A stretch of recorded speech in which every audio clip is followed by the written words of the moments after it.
मरने के बाद कौन फोन किया? कोई मैसेज से मैसेंजर भी नहीं भेजा, न कोई चिट्ठी न पत्री कि मैं मर गया हूं, मैं स्वर्ग में हूं कि नरक में। सदगुरु कहते हैं कि उस भ्रम में न रहो कि मर जाने के बाद हमारी मुक्ति होगी। मुक्ति की आशा जीते जी रखो, और जीते जी जो तर गया, जीते जी जो मुक्ति की अवस्था को पा गया, वो मरने के बाद भी मुक्त अवस्था में रहेगा। इसलिए हमारा जीवन क्षणभंगुर है।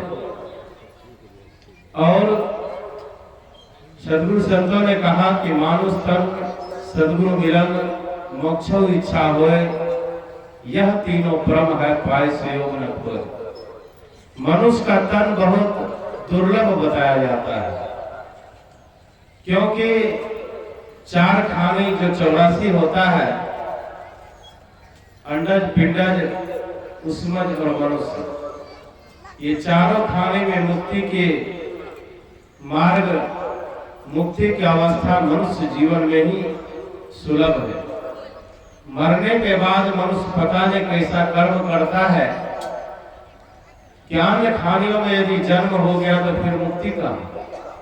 शरीर से तो मुक्ति भले मिल जाए, लेकिन बंधनों से पूर्ण मुक्त होना, जन्म मरण से पूर्ण मुक्ति हो जाना सरल नहीं है। इसीलिए सदगुरु कबीर साहब कहते हैं जीते जी उस अवस्था में जाओ, और उसका मूल है ध्यान। जब तक व्यक्ति एकांती में नहीं होगा, एकांत में नहीं होगा, ध्यानाभ्यास में नहीं होगा, तब तक उस मुक्ति की अवस्था में जाना बहुत कठिन है। हम सब ज्ञान विचार संत गुरुजन का लेते हैं और यहाँ ध्यानाभ्यास कर लेते हैं। घर जाने के बाद वो काम भूल जाते हैं, धन कमाने में, दुनियादारी के कार्य में उलझ जाते हैं। लेकिन सदगुरु संत कहते हैं कि एक घड़ी आधी घड़ी, आधी में तुम याद। कहा एक घड़ी हो, 1 घंटा हो, आधे घंटे हो, अभ्यास तो शुरू करो। आज तक हम योजना बनाते हैं कि ध्यान करेंगे, योजना बनाते हैं कि सत्संग करेंगे, आज नहीं कल करेंगे।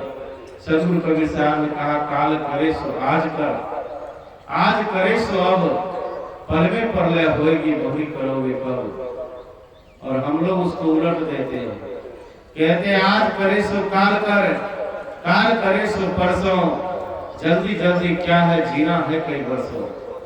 जो आदमी के जीवन में ये दिमाग में बैठ गया कि मुझे कई वर्ष जीना है, तो आदमी का काम बहुत पीछे रह जाता है, और योजना बनाते बनाते एक दिन उसके अर्थी निकल जाती है और जीवन का अर्थ रह जाता है। मनुष्य जीवन में जाए और इस मनुष्य जीवन का जो काम है वो भगवान है का मानुष तन सदगुरु मिलन का। एक तो मनुष्य का जीवन मिलना बड़ा दुर्लभ है, मिल गया तो सही सदगुरु का मिलना बड़ा दुर्लभ होता है, जो मुक्ति के उस परम अवस्था में पहुंचने का मार्गदर्शन करे वो गुरु। गु कही अंधकार, रूप कही प्रकाश, मिटाए अज्ञाने ज्ञान दे गुरु नाम रहतास। इसलिए जीते जी मुक्ति की अवस्था में पहुंचने का नाम ही परम तपस्या है। परम सदगुरु मेही बाबा परम तपस्वी संत थे, और उन्होंने कहकर नहीं तपस्या करके हमारे जीवन को प्रकाशित किया कि जीते जी उस अवस्था में पहुंचो, तभी कल्याण है। नहीं तो इस जीवन के मरने के बाद, शरीर छूटने के बाद पता नहीं किस योनि में हम जन्म लेंगे, और फिर वहां होगा गाय, बैल, भैंस, बकरी, ऊंट, गधा से जाके पूछिए भजन भक्ति क्या है। वो सब खानी है योग भोग भूमि का।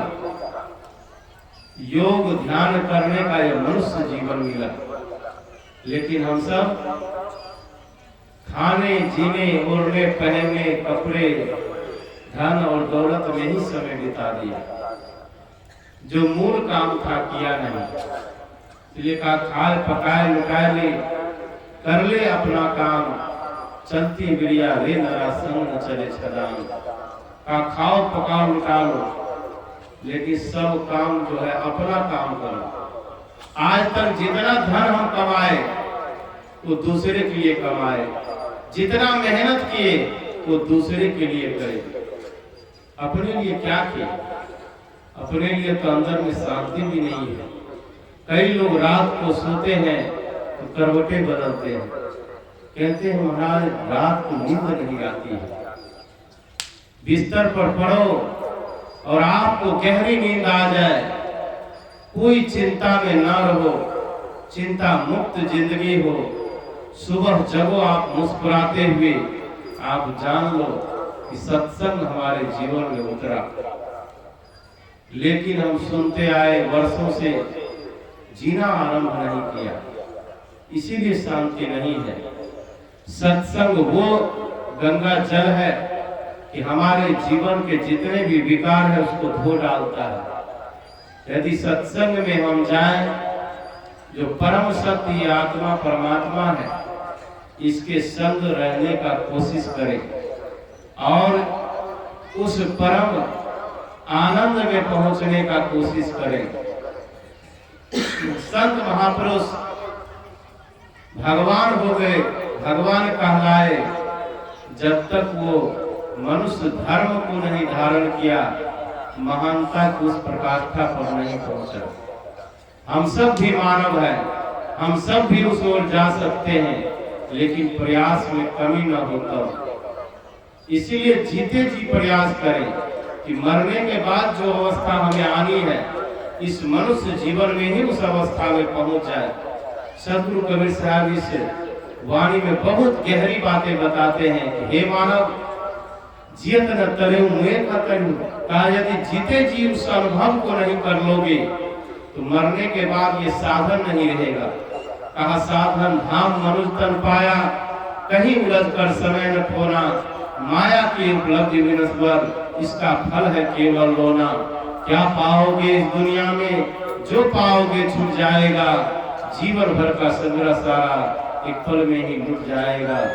बीत गए अगले तुम्हारे जीवन के अफसाने, क्या अब तक तुम थके नहीं हो, क्यों मन में विश्राम न माने। कौन प्रयोजन है दुनिया में, उलझ रहे हो सिर दे देकर, महामूर्ख तुम बने अभी तक, पेट भरा नहीं जग में लेकर। मोहक माया की विडंबना के रहस्य को समझ न पाए, सिर धुनते बीते अनादि से और आज भी होश न आए। हमारे जीवन में अनेक घटनाएं घटती है। भगवान बुद्ध के जीवन में एक घटना घटी, मृत्यु को देखा, बीमार को देखा और सभी